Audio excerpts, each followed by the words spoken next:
Welcome to the Trash Compactor. I'm Josh, and today we are discussing episode 2 of the Book of Boba Fett, titled The Tribes of Tatooine. The Junked Droids joining me in the Trash Compactor for this discussion today are John, Hello. James, Hello. and Murray. Oh, hello. So let's start with overall thoughts on episode 2. And John, I want to throw to you because I think this episode addressed some particular comments you made last time about the first episode. Yeah, I specifically wanted the show to be weirder and be a little bit more magical and have some of those old school elements of like the alien languages and the subtitles and all that. And they brought it. They had all the things that I basically thought was missing. And I felt like this episode should have been the first episode of the show. Like this really gripped me. And they took some artistic chances with it, yet it still felt like the old school trilogy.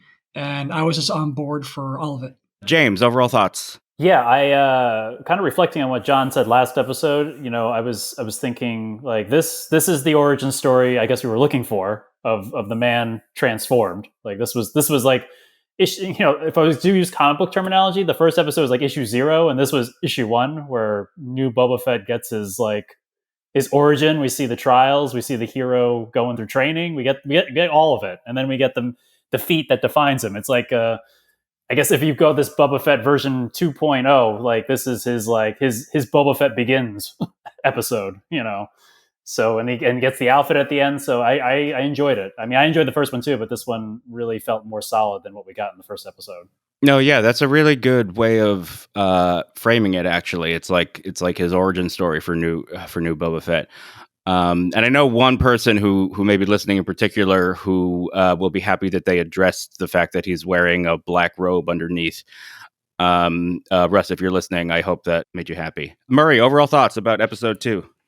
I mean, I liked it a lot. I'm like huge into Westerns, so the fact that this leans so heavy into Westerns with the fact that there's a train heist, I was just like, and instead of like horses, there's the speeder bikes. Like, so we'll get into that. Like, I do like that it was weird because the first episode was a little bit like everybody was just talking like we are now. Like, oh, hey, I'm from a distant galaxy, but I sound exactly like you with no accent. And, I might be from New Jersey. I'm not sure yet. So, like, I like that. The only thing that I am feeling that it's missing, but it might address, is we do get more of the origin story of where he's coming from, like the new change, but he still was changed before this happened. Like when he was still captive, he was going to free like the other person, like stuff that I don't think that Boba Fett would do, especially because in Mandalorian, when we see him,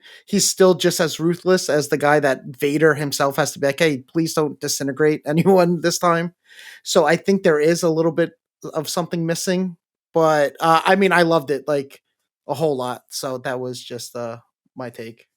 No, that's interesting. That could be true. Something I said in the previous episode is that I feel like, this character, I think, was kind of a bit of a blank canvas, even with what we'd seen of him in the previous films, because a lot of the stuff people associate with Boba Fett, I think, are from the imaginations of fandom and the impression that he gave off, sort of with a man of very few words, kind of man with no name. He was very enigmatic, and obviously he captured one of the beloved heroes, so he was a bad guy. He was framed as a bad guy, But yes, I take your point, James. Yeah, I feel like we're kind of missing like a moment. Like I guess the first episode, we don't know how much time he was in the Sarlacc pit, whether it was hours after Jedi or days. Like we're kind of missing a moment where maybe he like said, if I get out of this, I will be a better person or something. Like we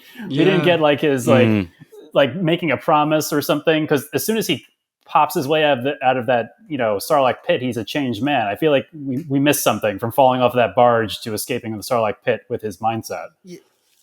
For me though, the only thing, and maybe I have the timeline messed up, is what we're seeing happens before he bumps into the Mandalorian, right? in Right. that Yes. one episode. And he is like so vicious in that episode.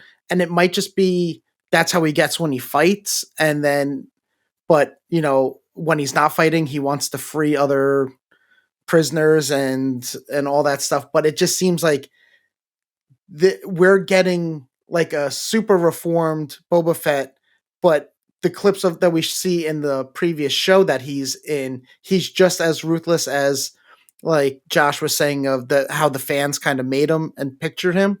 So that's my only issue. Well, something that I want to get into, I think. So, yes, I mean, first of all, I think it's clear that he was in a very diminished or weakened state and sort of had to rely on the goodwill of the people who found him, these Tusken Raiders. But I was wondering if he maybe sees the way the Tuskens are treated and kind of makes a connection with how clones were treated. Obviously, so I don't know if like some combination of his diminished state, he doesn't have a choice but to he's sort of at their mercy, and the fact that he maybe kind of identifies with their position in the hierarchy of this world. John. To your point, yeah, I think that's true. Like, I think Boba Fett has a soft spot for the downtrodden people because you see, even in The Mandalorian, he's talking to other Mandalorians, and they're just giving him so much shit for being a clone, Oh, that's true. Yeah, I'd forgotten that. No, yeah, but you're right. So he's definitely on the receiving end of some sort of racist culture. But yeah, I agree, because I said this in the last episode too, and I wish I could just see like more of a transition from what we thought was bad Boba Fett to this Boba Fett. However, thinking about it now, I think one of the things that we tend to forget is that the Empire was the status quo. So if he's a bounty hunter and he's working for the Empire, he's basically like a freelance bounty hunter working for the US government, or whatever. So like he's just working for who's in charge.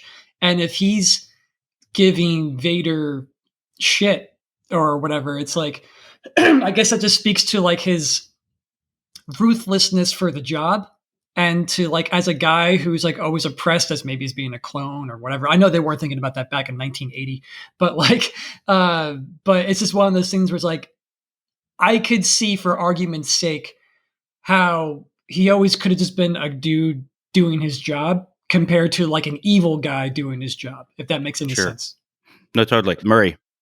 Yeah, to build on what Johnny was saying about like his attachment to the job, I think there is something to that because he makes it his business to find a way to stop this train, which is very kind of like Dances with Wolves type thing, right? Like he gets captured and then he embraces the culture, and that's very much gives the feeling of when they find all those buffalo in Dances with Wolves, and except this is like people, but it they try to justify it later in the episode saying like, oh no, we thought like it was like preemptive, and so it was just like they were attacking, we thought they were going to attack us, so we attacked them. But what I was gonna say is he makes that his mission. So when he goes to that bar to get the speeder bikes, he's in that kind of bloodlust type, like not like bloodlust, but maybe all business. And my business is to get these speeders, and who's ever standing in my way is going to get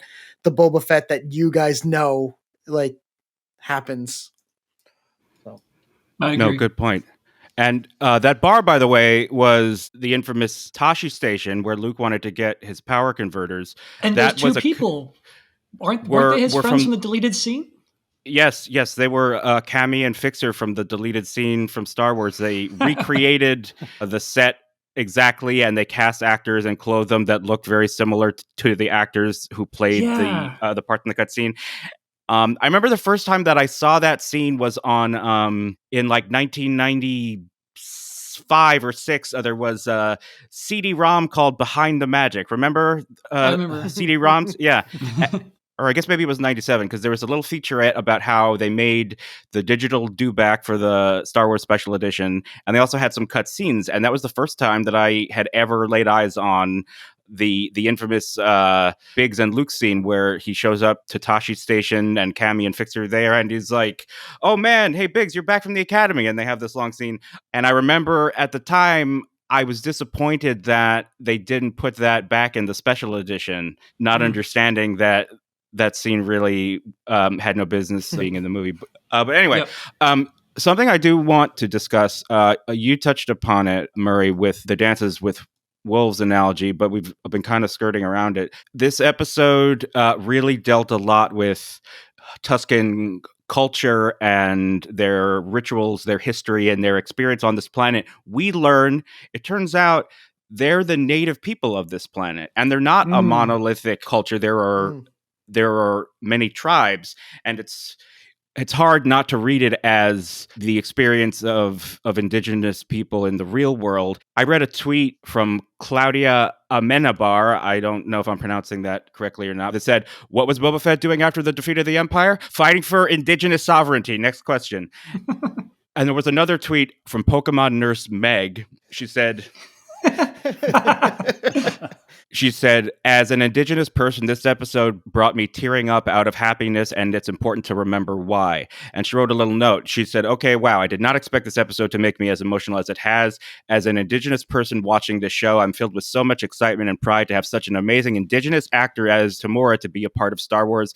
He so openly incorporates Maori culture into Boba, which in a huge franchise like Star Wars is so important. But this episode, Chapter 2, the indigenous man helping the once thought savages who hide in the desert because of colonial threat and misunderstanding, the man who goes out of his way to show the compassion of these people, an entire episode literally for showing how multiple tribes exist and that they are a people with a vast ancestry, knowledge, and traditions." All ending with that beautiful drum number that made me start to tear up because all I could think of was of drums at the powwow and my dad playing the flute and dancing together. An episode showing through kindness and patience that the savage, in quotes, the savage indigenous people of this planet are worthy, beautiful, and deep peoples. This episode made me cry and filled my chest with so much happiness. This really is monumental, and I just can't express how much happiness this gives me. I adore this show, and I'm only more excited for where Tamora will take the character next. And right on. Yeah. That's cool. And something you were saying, Murray, Dances with Wolves, which I think gets into a little bit of the white savior trope. And I know Mickey, who was supposed to be joining us but wasn't able to, he mentioned that he wanted to talk about the use of, or sort of the riff of the white savior trope in this episode. But the interesting thing, though, about that is that the way that that person mentioned, Boba Fett is not white. He's played by an indigenous actor. So that means that he's not a white savior. You're talking about that, and I always like moments, small moments that show what a true moments for characters that tell you a lot about them. And I feel like it was played like a comedy moment, but in the scene where they give him the lizard, he's like, "Oh, a lizard." And then it crawls up his nose. Instinctively, instead of him freaking out or getting angry or whatever, he just says, "I'm sorry, I think I accidentally ate it." He's still in the midst of all this, trying to be very respectful to a culture he doesn't understand. And I think that small moment says a whole lot about Boba Fett and his take on dealing with other cultures that aren't used to his own, which I thought was just a really cool thing that they put in there. No, absolutely. Murray. Yeah. I really like that. And as soon as you started going in that direction, like I picture that scene, I was like, I knew exactly where you were going with it because it's very telling. And there's my original point that I was going to say is going off of that article that you were reading when they were talking about like the quote unquote savages and stuff like that. And it's an interesting dynamic that I'm not talking about the heist, but they only shoot at the train originally because every time the train passes, it like starts shooting at them. And so it's like, whereas we see that they are not quote unquote like savages or anything like that, like they're almost like pushed to come across that way because they are defending themselves. But if you're the person on the train, you're not seeing them as defending themselves. You're seeing like, oh, see, they were going to attack us, but we beat them to the punch. They don't see that everybody runs except for the few soldiers that come to hopefully not get killed, and they're trying to get their those banthas, right? They're trying to get them out of harm's way because they know it's just like a ton of murder is coming every time this train goes, to the extent that it only passes the one time. And Boba Fett, like, he could, like, I guess what you guys are saying, like, he could see how they're treated just in that one passing of the train, and he's instantly like, I'm gonna I'm gonna stop that train. Like, almost like, I don't know how, but I promise you, like, I'm stopping that train. And I think that's like awesome. So what's really interesting too about the way the Tuscans are regarded is that this is really in dialogue with the films themselves, because in the original trilogy, Luke talks about the Sand People and how there are these raids on Uncle Owen's farm and blah, blah, blah. In The Phantom Menace, during the pod race, they're just taking pot shots at the pod racers. I don't know if you recall that. But now it turns out they're actually defending themselves because this is their planet, and these people are colonizers, essentially.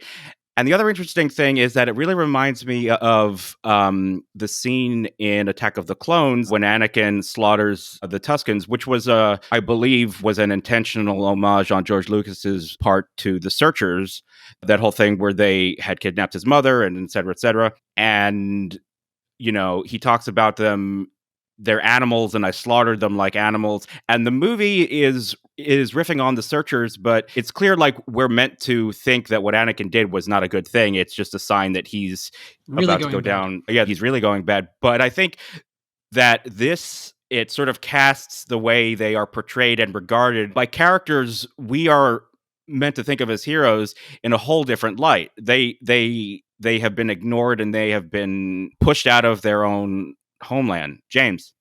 Yeah, I mean, I was just going to say, like, I think this is like, you know, Star Wars is sometimes like you argue whether or not it's science fiction or not, or science fantasy, but this is like a true science fiction moment. This is the job of science fiction, is to reflect the problems and sins of our own world to us in a way that's allegorical. And so this is like the most science fiction I think Star Trek has ever been, by, you know, showing us the range of Tuscan people and culture, and Boba Fett as a, you know, indigenous person, and changing the myths and mythologies and perceptions of it to reflect like things that we have missed or disregard or don't think enough about in our current society. So it's like a big moment, I think. 100%. 100%. And the more I thought about it, the more I was really kind of stunned at the significance of what this episode has done.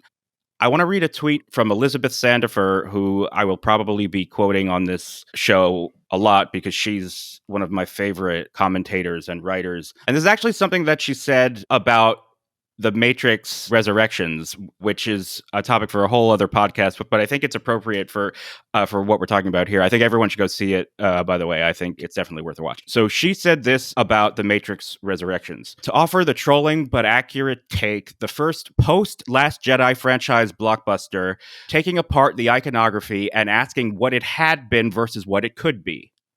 Right? And I think that's what's happening here with the Book of Boba Fett. That what this is, and in my opinion, The Last Jedi as well, it's engaging with the world and the issues we're dealing with now and using familiar iconography to do it. That's how you keep Star Wars vital and alive and relevant. And I think some fans, they either don't realize or they don't want these stories to actually engage with the real world in any meaningful sort of way, and they just would rather it regurgitate the same kinds of stories over and over again.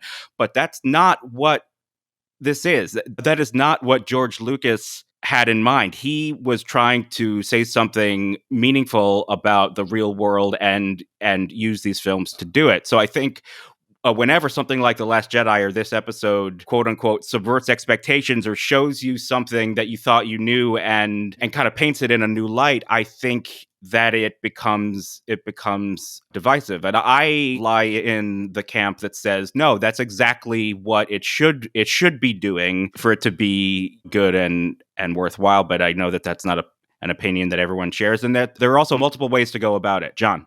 Well, first, I think everything is political and there's no way to avoid it. Even the choice to try not to be political is a political choice in a weird way. But I also think that a lot of the same fans that are saying that they don't want Star Wars to be political or it's too this or too that, were too young to comprehend that the original trilogy were framing the Empire like Nazis and all that. And like, No, I mean, you know, no, you're World War right. II I mean, wasn't that far away from 1977, you know? So it's just like people forget that like back then adults were like, oh, those are Nazis when they were watching Star Wars, you know, that there's normal things that there were political undertones even back then, but they just weren't aware of it because they were 4 years old when they saw Star Wars and they weren't thinking of it. And now as adults, we think about it. So, you know, just makes them feel uncomfortable, I guess. I don't know. No, yeah, I think the politics that underlie the original trilogy and the prequel films were sort of, they were baked into the cake already. So, you know, you just sort of accept it. So the idea that anyone else would use Star Wars to, I mean, I wouldn't say to make a political message, but I would say to engage with the real world in a meaningful way, which to some people, I guess, means making something political. Well, also with the prequels too, it's all about the Clone Wars, which is a war drummed up by these politicians over what, and it's like that was during the, you know, the second Iraq the War on Terror, right? Yeah, the War on Terror, and it was happening at the same time. Yeah. So people were asking the same questions about George W. Bush as Natalie Portman was asking about the Senate and the Clone Wars. No, 100%. People back then were like, yet again, they were 10 years old and they were watching it. They weren't thinking about these things, you know? So, but as a college student, I was like, this is just like today, a little bit. Yeah. Murray.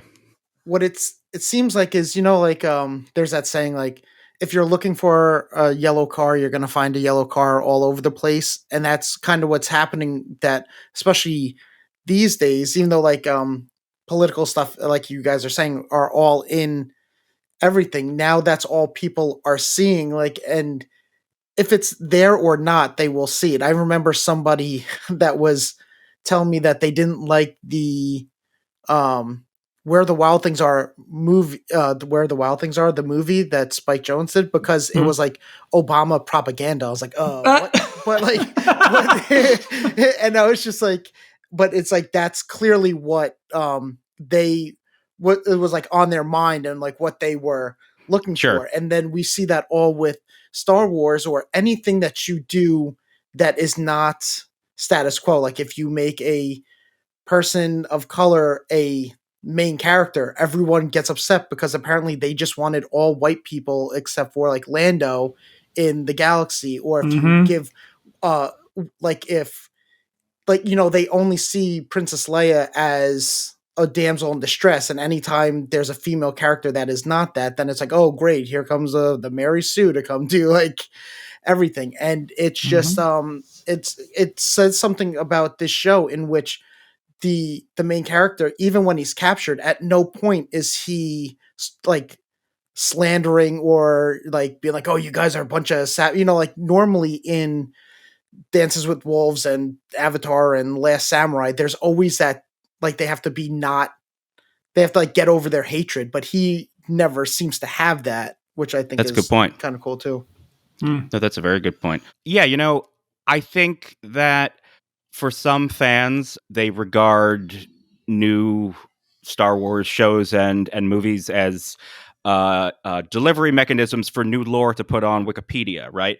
And not stories that are actually trying to say something relevant and be challenging, not for the sake of it, but because that's what stories are. That's what makes them good. They make us think about the world we live in and reflect on ourselves and our lives. And Star Wars is escapism, but it is made from and inspired by real things in our real world. James. Yeah, but you know, but change is the only way Star Wars will survive. Absolutely. Like, as much as I really enjoyed The Force Awakens, and the next two, well, we've had a lot of debates offline, Josh, about the ones after The Force Awakens, but yeah, I don't want to turn this into a sequel trilogy discussion. But I'll just say, like, you know, that was nostalgia candy, which we said, like, some of the first episode of Boba Fett was, but that is not going to fuel a series or saga to go forward over time. if you just feed into nostalgia. Like the MCU stuff is amazing and they give me nostalgia candy, but they also change enough stuff and have endings and beginnings for characters that keeps me going. And the same thing has to be for anything Star Wars going now, because we got the nostalgia candy with the last trilogy, and that really didn't seem to satisfy all the base. In fact, it divided most of us. So with these shows and series, they need to go somewhere new and different and show what Star Wars can be in a galaxy far, far away, not just like this one family, one planet, one thing that we know the whole time. Exactly. Murray. Oh, it's like in the same sense, I'm finding that I don't know if this is a personal take on if like where my mind is at. If I'm kind of like nostalgic out, because like when I'm starting to see kind of that like fan candy, like I'll see there's like now like twin huts, and then there's clearly like a gladiator Wookiee. My first impression is like come on, like there's more creatures and people on this in this galaxy, but then it's like I have to catch myself, be like, well, no, like Chewbacca wasn't the only Wookiee in the whole galaxy. Of course, you're gonna run into other ones, and like Jabba the Hutt wasn't the one lone last of the Mohicans of huts, Right. And so it's like I find myself having to like instantly turn off my skepticism, because it will happen like right away whenever I see something that is, I feel like, played for nostalgia. But then sometimes I'm like, oh, I'm just projecting my own annoyance onto the stuff. Yeah, well, also, like you said, those two examples in particular, I mean, first of all, I believe both the Hutt twins and that particular Wookiee assassin, I believe, are established expanded universe Yes. characters. So there's that. But then, I mean, again, like you say, like, there's a kind of a verisimilitude here where, yeah, Jabba had relatives and they would show up when he died, right? And that there would be another Wookiee who looks nothing like Chewbacca. Like, he looks like a grizzled old scary fucker, He looks like he's gonna be awesome. Yeah. Yeah, he I believe is a bounty hunter who used to work for Jabba. I think I might be getting that wrong. John. I'm excited to see that. Yeah, me too. Specifically on that, when they showed up, I loved it because it brought back a little bit of that nostalgia, I guess, of like, oh, this is the weird, kooky alien shit. Specifically, when that Wookiee showed up, I have a vague memory of like, because I go to geek websites, and sometimes when something big pops up in a Star Wars comic, they'll just like have a little report on it, like this happened. And I recognized that guy from the internet, but I don't know where he was from. And I thought that was a good way to introduce a known, I guess, comic character without making a big deal out of it. And I think, yeah, it's like those who know will know. Yeah, they're not like, oh fuck, that's like Martin the Wookiee, who's like this badass bounty hunter. They were just like, right. He's just there, and he's like, they don't say anything to him. He just shows up. And on top of that, I thought it worked on the filmmaking perspective because he was like the biggest, most intimidating Wookiee I've ever seen. Like when he came on, it's like, yo, this guy looks like a scary 9-foot werewolf. And like, and I was like, this guy is going to be a menace to fight later on. I don't care if he's in the comic book or not. That's a really cool way to show him. I was going to say, an enforcer. He will rip your arms out of your sockets and then reattach them just to rip them off again. Exactly. Yeah. I was like, will rip your arms off if you beat him in the chest. Yeah. That's a cool way to go about it. James. Yeah, no, I was just going to add on the characters. If the Marvel like Star Wars comics, the first run, after A New Hope, he's in there, and they have like this journal of Obi-Wan that Luke's reading, and he and Obi-Wan tussled because he tried to, I think, kidnap Uncle Owen, that Wookiee, and him and Obi-Wan had a fight over it. So, and he also appears in the Dr. Aphra series and the Darth Vader series as a bounty hunter. So, okay, well then, I think those comics are canon, so they're really good stories. They are. No, yeah, the Vader Marvel series I read and I loved it, and I read some of the Dr. Aphra stuff, but I kind of dropped it. But I should get into it because I keep hearing amazing things about it. Well, that's interesting. Maybe that character, that Wookiee, will show up in the Obi-Wan series. That'd be cool to see Ewan McGregor fighting a huge hulking, scary Wookiee. I mean that'd be cool. I got some Solo vibes from the Train Heist in a good way. I just want to come out and say I really like Solo a lot. Like, I'm not one of those who doesn't like Solo. And that actually made me think, now here's some speculation. So if you don't want to be spoiled, I mean, it's not a spoiler. I don't know anything, but I think that the bad guy or the antagonist or whoever's trying to get Fett, I think is going to be revealed to be the Crimson Dawn crime syndicate. And I'm pretty sure, we were talking last week about, like, are they going to have a fan cameo? I wouldn't be surprised if it's Kira from Solo as the mastermind of this mob war between Crimson Dawn and this crime empire that Boba Fett has inherited from Jabba the Hutt. I wouldn't be surprised if that's where this is going. Yeah, I think that's basically a guarantee. I mean, like, they introduced Crimson Dawn. They didn't do much with it. They had this big setup with Kira becoming the main boss, and then Solo ended, and then they kind of regrouped and rethought their next approach. But talking about the train heist, yet again, as a filmmaking perspective, they did this really cool thing that I loved, and it made me laugh out loud in a good way. But when that female Tusken Raider that taught Boba Fett how to fight, when she infiltrates the train, and you just see people getting pulled under. I thought that was brilliant. I was like, that's the perfect way to get around crazy fight choreography and just show that she's a menace. And it's even better. It's even better. It's like Indiana Jones shooting the swordsman. It's even better. Exactly. Yep. And it did remind me. That's a good point. It reminded me of Indiana Jones, like Last Crusade, when he's on a train going about his business as River Phoenix. And but yeah, I just loved it. I just thought that was like, that's a perfect way to go about, like, showing her menace to these people and still laugh with it, because it's still almost like a fun ride to go with, almost like the lightheartedness of Star Wars, Right. And the fact, and this is like, I hate that this is such a big plus because too many people are doing it now. They didn't kill that character needlessly for no reason, which it was kind of, I was nervous was going to happen, because that just seems like, I mean, that's kind of, Star Wars has been guilty of that in the past, when like, oh, the best guy in all the prequels, he's not even going to last past the first movie. But like, so I was like super excited about that. And then what I liked about the train heist was that when they're questioning the fish people, like when they're like, are you going to kill us? And he's like, well, it depends. Are you, I guess, running spice for whatever crime syndicate? Like, that's, I guess, how he knew to tell if they were just some sort of weird convoy or if they were actually kind of like working for some sort of gangster or crime syndicate, was if they're going to find that.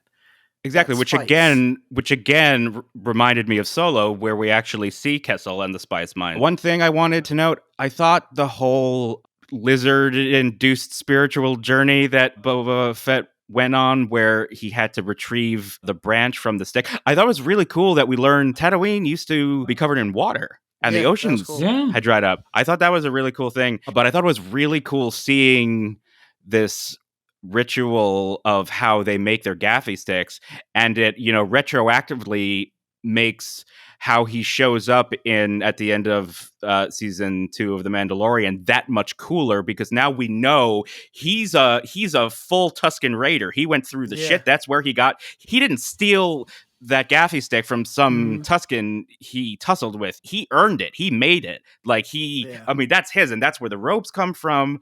I thought that was very, very cool. So that's more or less what I wanted to cover. Does anyone else have any thoughts? Anything? Any bits and bobs? James? I just wanted to go back to the bar scene. It made me, I didn't comment on it before, but it made me think of the opening of Terminator 2, the way he took care of those guys. Totally. And especially with the bikes outside. Yes. No, totally. I'm with, absolutely. See, what that reminded me of, was the introduction scene in Once Upon a Time in the West, except it takes place in a bar, because it had, but of course it is more Terminator, and I didn't think about the speeder bikes, but just everybody sizing each other up, and like I would have not liked it in hindsight, but like if he said something similar to that referenced in Once Upon a Time in the West, like how, like, oh, you brought, like, 3 too many bikes or something, like right. It would have ruined it. Like it would have been like a, oh shit, that's cool moment, and then it's too on the nose. That would that was stupid.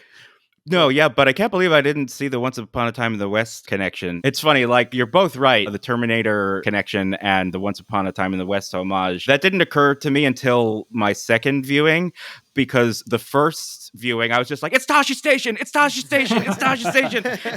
So it shows you the film fan in me and the Star Wars fan in me, like, are always sort of fighting for dominance. And in that instance, the Star Wars nerd won. Yeah, like first instinct is always a Star Wars reaction, and then becomes Yeah. a film reaction. Yeah. But Right, I think exactly. it's really astute that you guys brought those two movies up, because that I think subconsciously is a good example of what Boba Fett is as a character. You know, Charles Bronson, the ultimate fucking tough, silent gunslinger, and then you have the Terminator. And when either of those guys show up on the scene, you're fucked. And so, like, Boba Fett is like that guy in the Star Wars universe. Like, when Boba Fett walks into a room, you hear a pin drop, and you're like, oh no, like, why is he here? What's going to happen? And that scene still, I think, on some subconscious film level, is telling the audience he's still that Boba Fett that you knew him as in The Empire Strikes Back. He's still that guy. Maybe not in the way that you thought he was, but he is that guy. So, like, you know, it happened in The Mandalorian too. Like, when he showed up, we were like, oh shit, you know?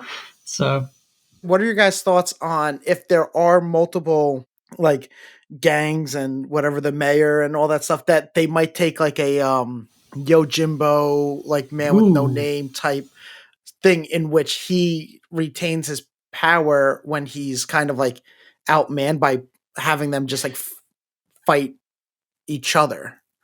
working both sides. Yeah. Yeah.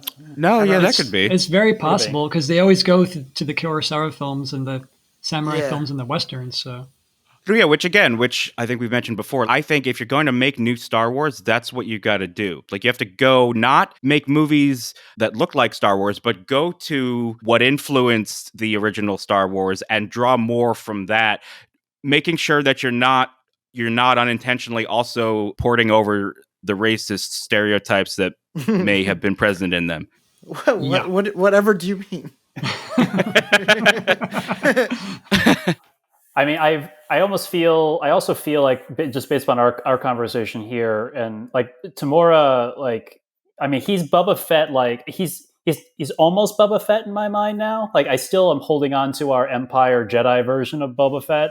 Mhm. That's But interesting. I feel like we need maybe we'll do this in the future seasons. We need that time where he became Boba Fett, like in the original suit. Like when we saw him in the flashbacks when he was getting the stick, I'm like, okay, that's Boba. Like now I can make the connection between the two, like, versions of this guy, because I got to see him, like, even briefly in the old outfit, like as Boba Fett appeared. And I feel like I need that little bit of backstory. Maybe we'll never get it, and I'll just have to resolve it in my head. But I need his evolution to becoming like the most ruthless man in the galaxy, and who sort of resigned himself to bounty hunting until we find him here, like saying, nope, I'm going to help indigenous people now. This is my call. Well, but I don't know that those two things are contradictory. Like, sort of like John was saying before, if you think about an indigenous person now who lives in either the US or New Zealand or anywhere in the world, they kind of don't have a choice but to, and I don't want to speak for indigenous peoples, I don't want to be so presumptuous, but it makes sense to me that Boba Fett, when under the oppressive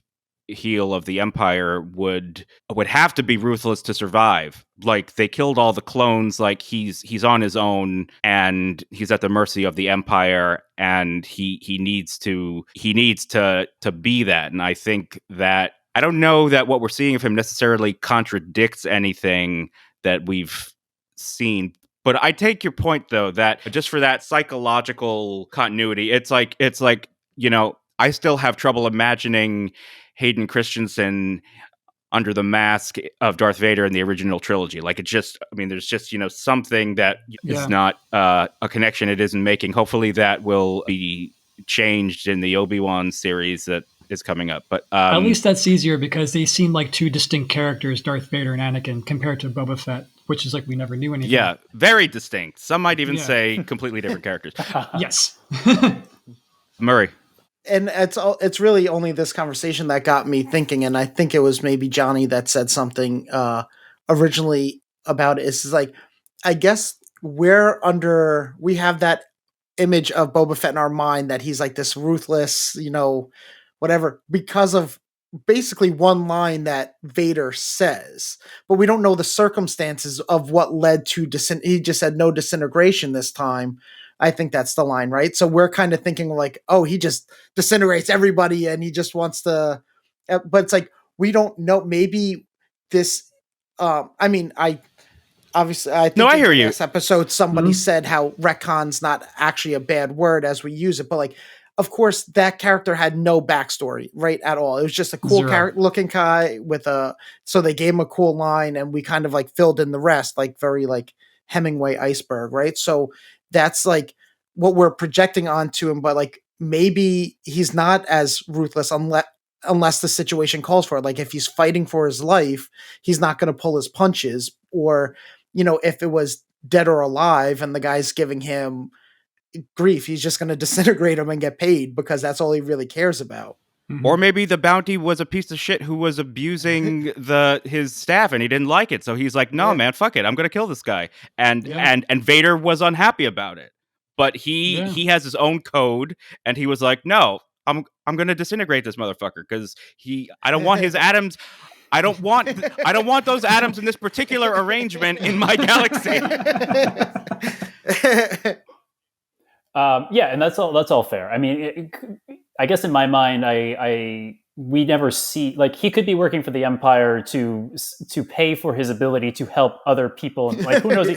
He's like a good, he's the superhero of like, the slave one is here and like, yes, we're saved. Like, we don't know what he's doing outside of like when he's carbon freezing Han Solo. So, I mean, I think they like, obviously the Mandalorians don't like him, but if he's like if he's a freedom fighter as we see him now, like Mandalore was under siege this whole time. I don't know if he's spending time there helping his people or has no allegiance to his people. But they also treat him like shit in the Mandalorian, so why would he help them out? He probably has more of a family lineage to his father and his way than he does to like the planet and the society. I feel, and that's got like a lot of religious aspects to it too, right? Is the like a self-righteousness with some of the Mandalorians and like looking down on somebody like that's maybe of a different sect or different belief system in the same thing. So there's that on top of like a racist vibe because he is a clone. And so, so maybe it is one of those things. I don't know.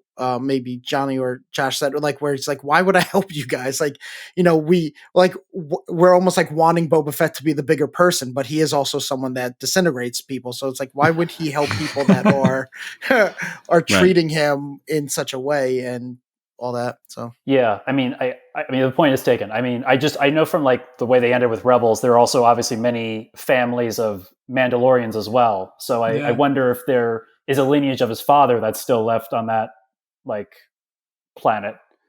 You bring up something that has never really been dealt with definitively, but do we know that Jango Fett was a Mandalorian? There's a chain code in the Mandalorian season 2, but he shows like his own personal lineage, the armor and Jango Fett. So I think. Oh, okay. So I think that kind of shows that he was actually a Mandalorian, but he just went off in his own way. Yeah. Well, yeah, and he allowed himself to become the template for the clone army and literally the face of the Clone Wars. So I could see why he went rogue, I guess. His society would maybe not be so thrilled about that. Yeah, they like make him like an outcast. Yeah. Oh, one small thing that I noticed going back to the details of the show, when they first showed Boba Fett's armor in The Mandalorian, it's all fucked up and the paint's all chipped from the Sarlacc. And then when he gets it, he puts a brand new coat of paint on it, and it looked really flat and kind of boring. And but I was like, oh, it's a cool detail. Like he like fixed it up. And now I notice in this show, he's slowly getting more scratches and I noticed that too, and scuffs on it. And I was like, yes, like there's it's the little details of like he's had the armor now for a little bit longer, and he's seen some shit. He's seen some shit, and all scuffed up again, just like the way it used to be. And like I'm sure by the end of the season or next season or whatever, it's going to look even dirtier, and maybe he'll change the colors again. But I'm like, I thought it was a cool detail that like he has to maintain the look, you know. like a car or something like that. I mean, I like details like that because some details take me right out of it. Like the two henchmen, they just look like guys wearing pig faces. Like that's all. They don't look like, they look clearly painted green and stuff like that. So sometimes I am taken out of it, but like I like details like that show like, no, like we still care. Maybe these characters miss here or there, but like we still actually care. Yeah, well, to be fair though, Yeah. that's a design they inherited from True. Legacy, Yeah. from 1983. Yeah. Good year. And I mean, there's only so many ways I think you can do a green skinned alien with a pig face, and I mean, I'll give them that one. Okay, closing thoughts on episode 2. I love that they're bringing the magic of Star Wars back to it while still making it new. Not entirely sure where the show is going to go besides just like your standard, like he's going to have troubles with certain criminal organizations, but there's plenty of potential of taking a left turn at some point. Yeah, I'm much more into the show with this episode as compared to the first episode. The first one, I was like, yeah, this is good. Maybe if I miss a couple episodes and then like come back to it later, I'll be fine. But now with this episode, it's like I want to watch it every week. I want to see what happens. Yeah, James, closing thoughts. Yeah, I think this episode definitely gave us more direction and more backstory to why he is the way he is. I'm assuming, based on the time of the Tusken Raiders and his taking over of Jabba's, that must converge somehow. I feel like this, like he just didn't ditch the Tusken Raiders, so they must be playing, or they have a plan, or he has a plan for them. So I'm curious to see how that's all going to lay out in this season. And Murray, closing thoughts. I really liked it. Like John said, I was after the first episode, I was kind of treating it like, say, like Hawkeye. No offense, I'm sure it's great, but it's like I'm like, yeah, I'll get around to finishing it. I saw like 2 episodes, and it's like, but it's not making me like come back to it. Whereas this actually got me excited again. I'm notoriously wrong with Star Wars shows where I'm just like, I'm sure it'll be okay. And then I'm like, oh my God, The Mandalorian was the greatest thing I've ever seen.